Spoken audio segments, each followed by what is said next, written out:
What's up, guys? It's Lord Both here for another video, and this is a Tron Ares video. We're going to be talking about Tron Ares, right? So obviously, we're going to start with one battle after another. Wait a minute! But hear me out. There is a point to this. Now, one battle after another is, let's be honest, a Leonardo DiCaprio-led Oscar bait movie that is a ridiculous drama that is highly political and has a little action in it. And if you go look on Rotten Tomatoes, really high critic scores. Of course, they're going to love this kind of movie. And the people who did go see it seem to like it with an 85%.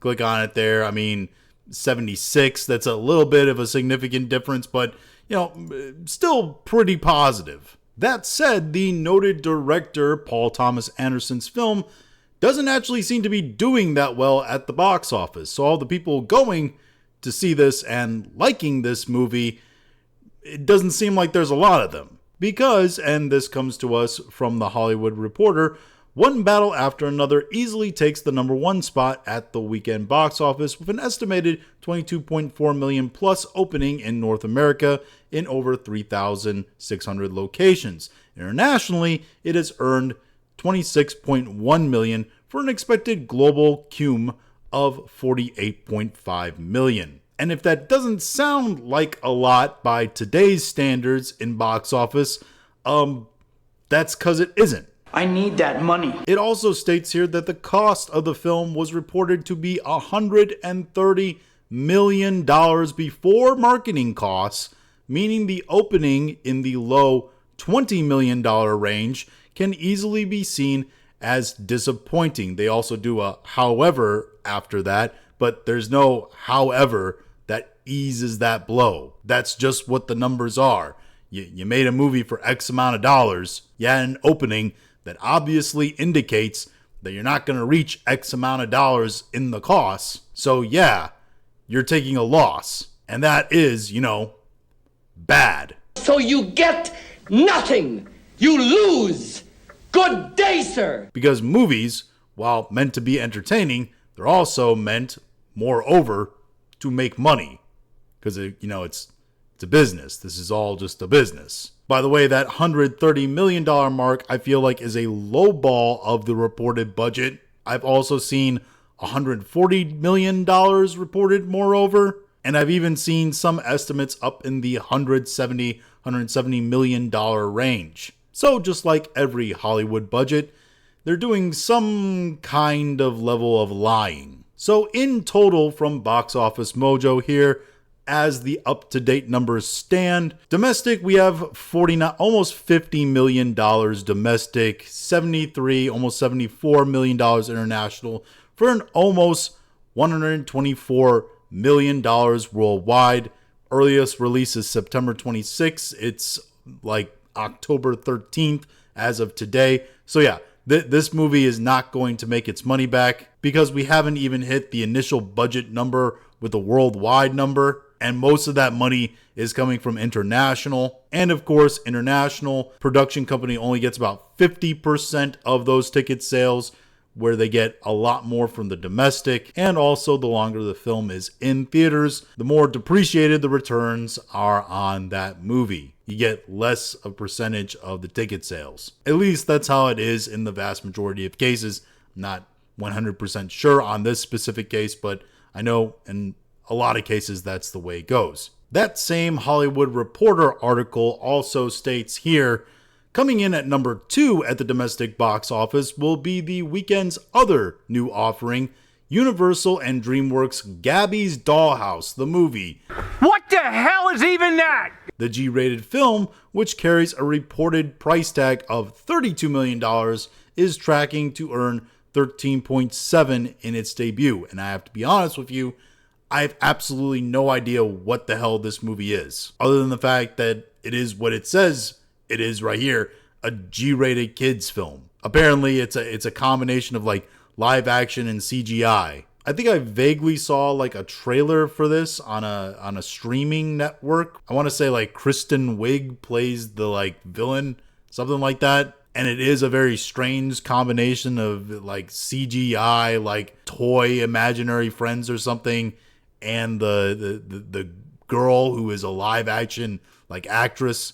It's a weird thing they tried to do. If this movie is the movie I saw in the weird trailer on streaming. But I did promise you that there is a point to all this in talking about Tron Ares, and this is where that comes in. The point is, there's not a whole lot at the box office right now for Tron Ares to have to compete against. Seriously, one battle after another is an Oscar bait film that is not going to make its initial budget back, let alone come anywhere close to a profit. And the number 2 film behind that was Gabby's Dollhouse, which I think is self-explanatory at this point. So this should be, in theory, a box office for Tron to win. They have next to no competition. It's an action-adventure PG movie that is tied to a legacy franchise, so they should have everything working for it. And yet,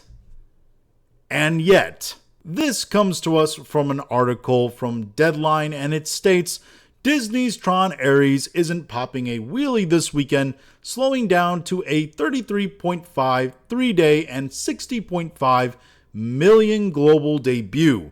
Originally, it was expected that the Jared Leto movie would clear 40 to 45 million domestic, 80 to 90 million dollars global.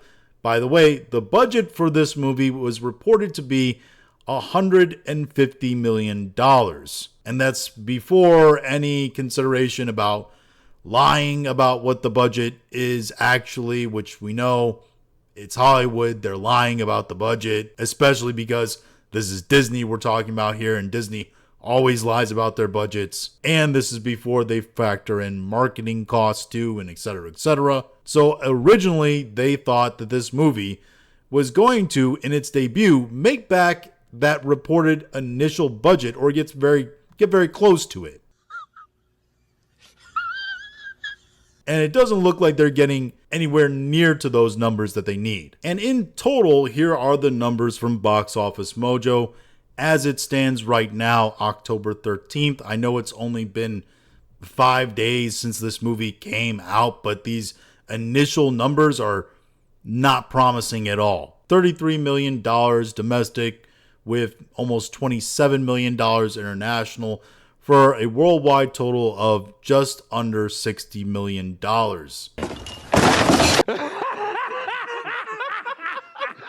That is not great of a debut for a movie that reportedly cost $150 million, which is probably actually a lot more expensive than that. And you got to factor in theater cut.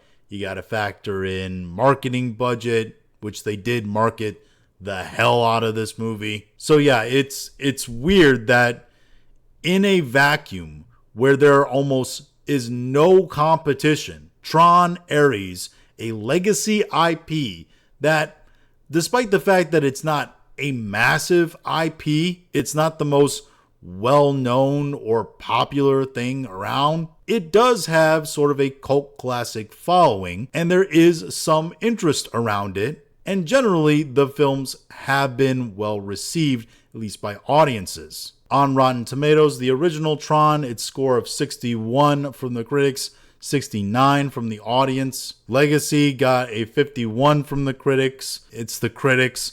They still got a 64, though, from the audience. And Ares, which is out right now, 55 from the critics, and an 87 from the audience so far. So despite the fact that it has sort of a smaller audience, it has been fairly popular with that audience for some time. Unfortunately, I just don't think that there is enough of that audience to actually bring people in, because this is such a legacy IP. It's like 43 years. 1982, I think, was the first movie came out, and it's only a trilogy.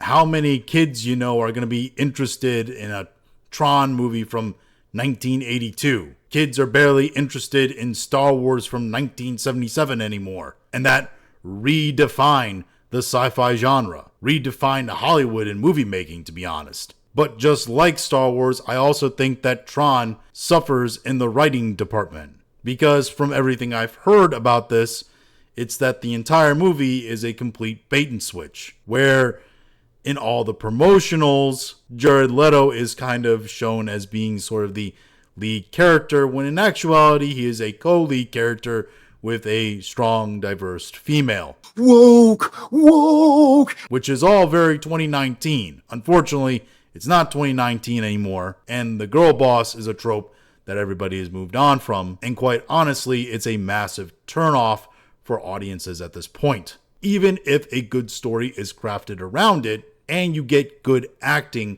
from the person playing that character, which from all reports, they also didn't get that in this movie either. So there's really no appeal there whatsoever, which is probably why this movie is not getting excellent word of mouth either. In total, it looks like this movie is going to fail and fail massively, and the only thing impressive about this movie is that it's able to fail so massively in a time period where, just by the nature of what kind of movie it is and what is in theaters right now, it should be a success, which is giving more credence to the theory that people don't feel obligated to go to the theaters as part of their sort of entertainment regimen anymore. They need a reason to go to the theater. And if there isn't something that's worth their while, something that actually makes them want to go to the theater, they will just stay home, watch something on streaming. Maybe even the movie that they